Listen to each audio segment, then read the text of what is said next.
everyone, I'm Hibah Naz in another episode of Pakistani Profiles. My guest for today is Mohsin Ikram, a vintage and classic car collector and the founder and president of VCCCP. Let's talk to him and find out more about him. Hi, Mohsin. Hello, how are you? I'm fine, alhamdulillah. Okay, so I want to ask you about your profession, current profession, and your family and your education. Okay. I'm a travel agent by profession. Okay. Not something I love doing, but I've been doing that for years and years, so that's what I've got to do to keep my cars running, my kitchen running. I'm an MBA in marketing.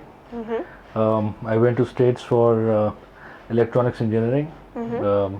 Had to leave my studies and come back to Pakistan for some very important reasons, Okay. for which I have no regrets. Then I started working for a hotel called, it was basically Avari. Mm-hmm. It was Renaissance at the time. Okay. And from there I moved to Marriott, a few years in Marriott. Then I worked for a couple of years for Marriott International. Mm-hmm. Though I was based in Karachi, but I was reporting to their office in Jordan. Okay.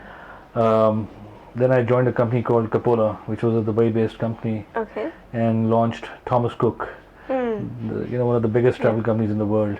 In Pakistan, we opened an office in Karachi and Islamabad, and maybe 4 or 5 years with them, and then Thomas Cook actually got sold out worldwide, and they cancelled all the franchises. So our company became a local company, and I somehow lost interest and left them and started on my own. Okay. Since then, I've been on my own. Okay, so we've always heard of boys and we've always seen them that they collect toy cars, not cars that you can actually drive around in. And you took that step. What were you thinking at that time? My hobby goes back to my school days actually. I remember my parents used to go to this house where there was this very, very old, in fact there were two very old cars parked. They were in very bad condition. Half buried in the ground, and all kinds of cobwebs, and in fact I saw lizards also in the cars because I was trying to get into the car one day. I was really fascinated by the look of that car, the shape, and this, and I used to tell my parents that why don't we sell our car and buy this one, and my father would tell me these cars don't run. I mean, these are junk. They would one day go to the junkyard. Okay. So when I got my first taste of independence, then that was after my matric exams. We had a holiday of about 6 months. The first thing I did was, I remember going to that house on my own and checking the cars out thoroughly, and then speaking to the owner if he wanted to sell, and he did. So I made a deal for one of the cars for 5,000 rupees, and that was a 1949 Mercedes. Oh. So basically, that was my first car. Okay. But when I managed to have those 5,000 rupees, and but then I couldn't keep that car for long because my father was really upset, and rightly so. Since I'm a father now, and I can relate to that. He was upset because he thought it would affect my studies, and he was upset with the owner also of that car. Then why did you sell a car to a 16-year-old? Okay. He doesn't even have a license. So I had to give up that car. But giving up that car, I think, fueled my passion further. Okay. Because I got a bit rebellious, and I bought another car. And this time I didn't tell my parents that I'm buying another car. So you not only collect cars, but you also have them repaired. How hard is that? Maybe hard for somebody who's not really into cars, or who's new, or who doesn't like to work with their own hands. I'm a hands-on guy because at heart I'm an engineer. Okay. Always been. But so I enjoy getting my hands into mechanical stuff and opening stuff, putting it back and all that. And I've been doing that like since my childhood. I remember the first tricycle I got with the 3 wheels. I opened it up and I tried to put it back, but I couldn't. But then when my parents got me a cycle, I opened that up. Okay. So I have that in me that I'd like to take things apart, restore them, and put them back again, just to see how they have come up. So I've been doing that. I'm still doing that. I love it. My Sundays are devoted to my cars. That's my car day. Okay. From morning till evening. And okay. So can you tell us more about your collection? What kind of cars do you have? Um, I currently have about 8 or 9 cars and about 4 motorbikes, bikes, the classic motorcycles. One of them is World War II veteran, a 1941 BSA M20 with a sidecar. Okay. That's being restored right now. It's totally dismantled. The bike I'm using is a 1949 Triumph Speed, 1952 rather. Sorry, it was sold to me as a 1949, but it's a 1952 Triumph Speed Twin. Okay. Then I have a 1939 Triumph Tiger 100 and a 1954 Triumph Thunderbird. Okay. Then I have cars, some of them, all the cars are very, very special to me, from my Volkswagens to my Lincoln, Okay. I have a 1947 Lincoln Continental convertible. It's got a V12 engine. Okay. Still runs on its 6 volts. I was told that this car came from Afghanistan. It was King Zahir Shah's car. Oh wow. And the first ambassador of Afghanistan, Shah Wali Khan, brought this car with him. Okay. It was pulled out from the King's stable of cars. Apart from that, I have a 1965 Ford Mustang convertible. It's a V8. Cool. Yeah. And when I bought it, my son was like 7, 8 years old. But I knew then that this car is for my son. That when he's 18, inshallah, I'll give it to him. He turned 18 about a year and a half ago. Oh wow. And it was a birthday gift to him. Oh. So the car is though still in my name, but I need to transfer that in his name. But that's his car now. Okay. Then I have a 91 of my favorites actually. It's a 1954 Austin Healey 100. Okay. Austin Healey is a very big name in British sports cars. It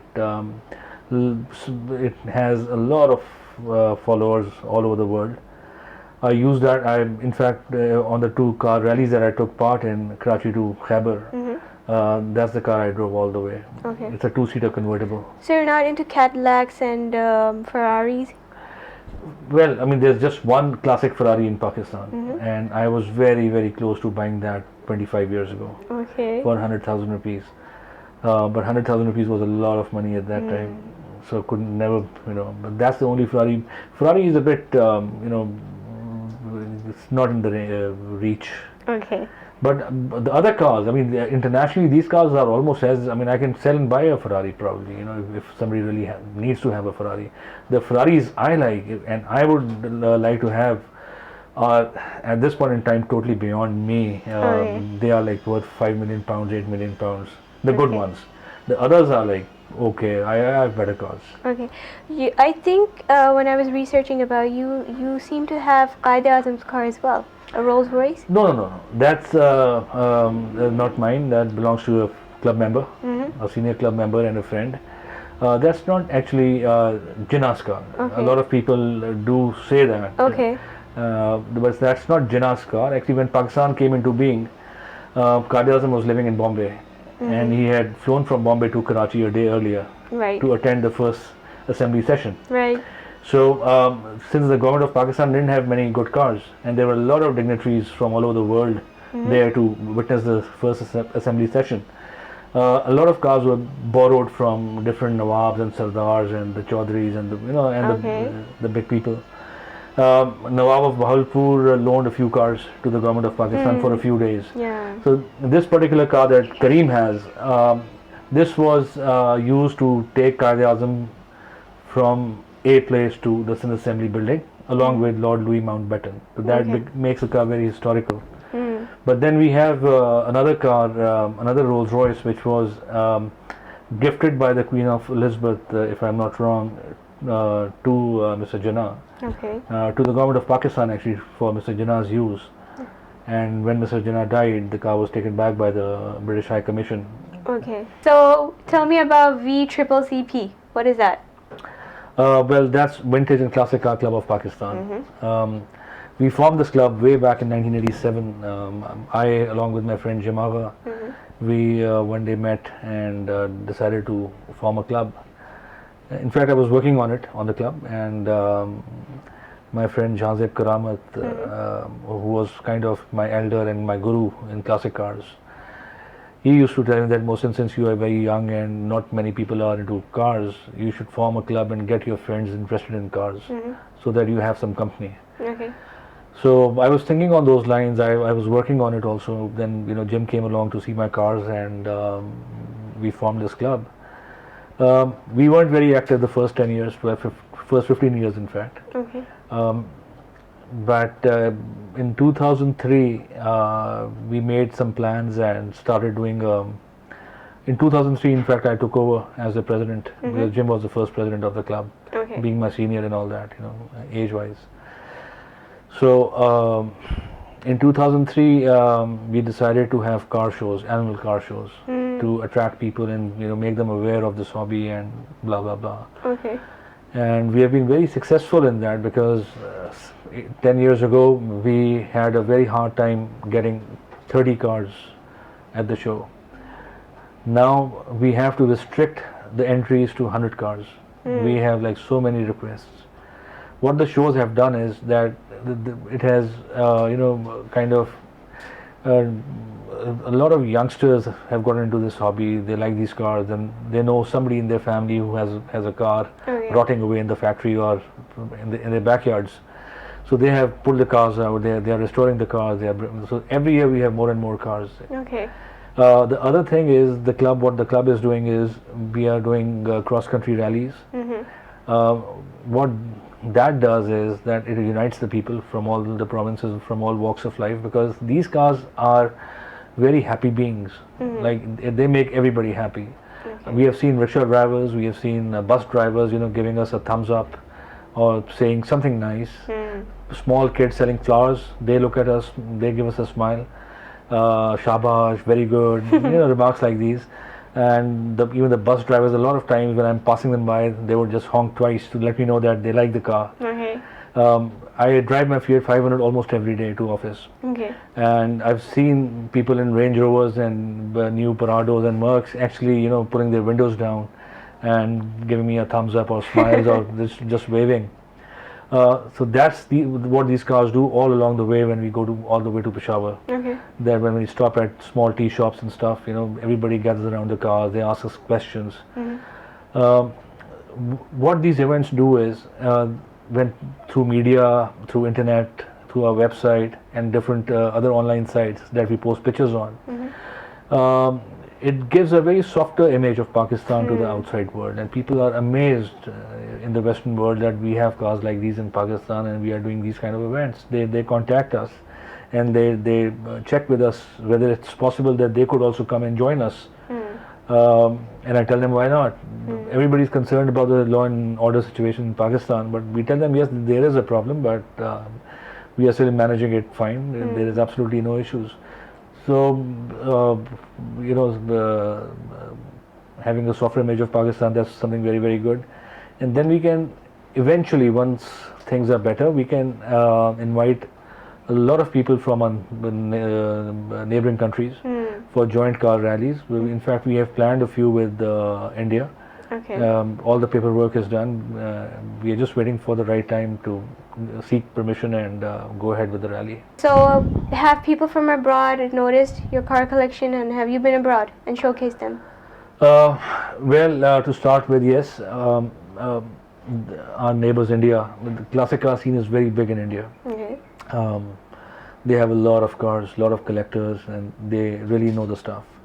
I was honored to be invited to be chief judge of one of their events, a very big event. It was a rally from Delhi to Shimla, and then a car show in Shimla. So that was a big news in India, that the judge is from Pakistan. And it was announced on every TV channel. Almost all the leading newspapers had my picture and my wife's picture, that the judge is from Pakistan. So that was really nice. And following that, the next year, there was a car rally and a car show in Bombay. So the other club in Bombay, which is the largest club of classic cars in India, the Vintage and Classic Car Club of India, they invited me as a judge. Okay. So that was very nice, and that was because of the activities that we are doing and the rallies that we are doing.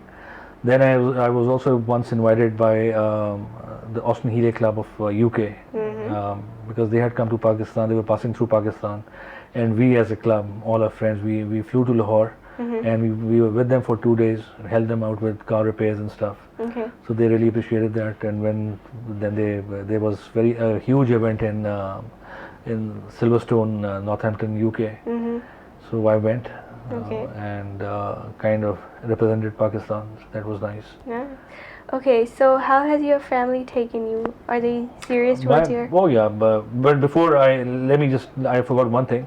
Recently, we were invited by the government of Kuwait to Okay. take part in a huge international car show in Kuwait. The cars were coming from UK, USA, Europe, and stuff like that. Okay. All the world's top collectors were there, and we were invited, and we took 2 cars with us. Okay. They wanted cars which were pre 1930. Okay. So the 2 cars that we took were very, very special, and one was the Rolls Royce 1924, and the other one was the 1929 Hupmobile, both belonging to my friend Kareem Chopra. Okay. And we really prepared very well for the show, and the cars were shipped to Kuwait.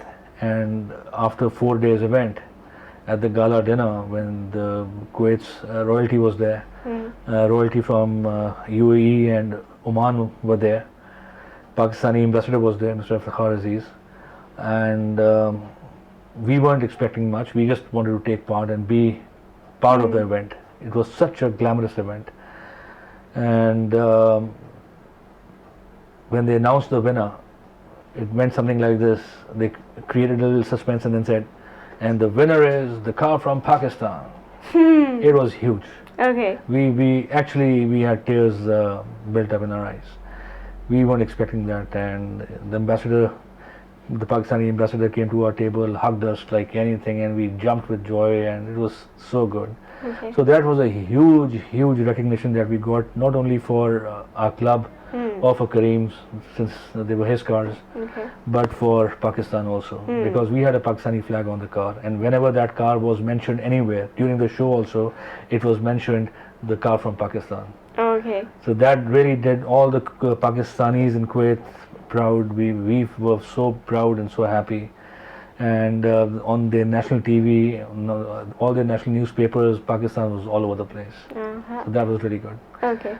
Sorry about the family.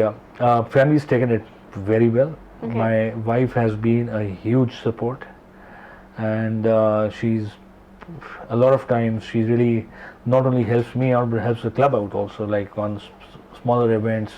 She would organize snacks and tea and stuff like that.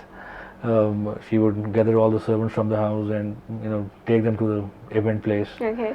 So she's very helpful. She tolerates all the mess that I make outside the house, with the promise that once I'm done with all my cars, I'll stop working on the cars and we'll go on a world tour and we can fix your house also. Okay. So she's been very tolerant, but my son is now into cars. He's 19. He's right now not in Pakistan. He's studying in Malaysia, but he's a car buff. He's a petrol head, and I like that.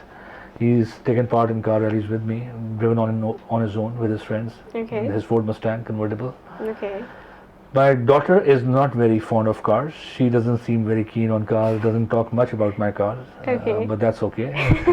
She's a female. She's a female, and I tell her, look, I have to give you one car as a present, so you choose which one do you want. Okay. And the one she chose is the one I sold like 10-15 years ago. So I need to get that car back somehow. Okay. But apart from my wife and kids, my parents have been a huge support. Without them, I could not have done anything. Because when I was married, I married very young.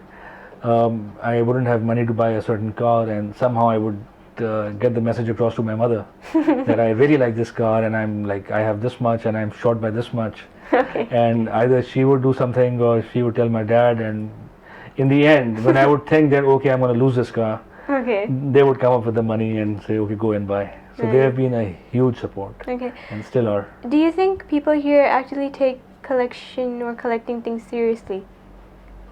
Not really, not much. And that's what I've been talking about also, that this hobby, also we are trying to promote that the youth should take up this hobby, because we like collecting cars.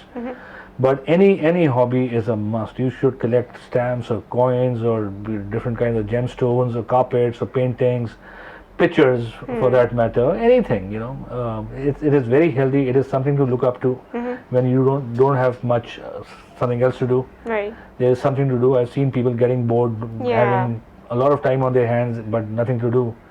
But once you have a hobby of any kind, I think you would never have free hand on your time. Right.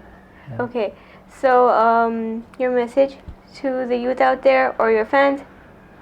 Okay, well, this for boys especially, but since the girls are also driving cars these days, almost as much as boys, I think this is a great hobby to get into. Classic cars are really cool.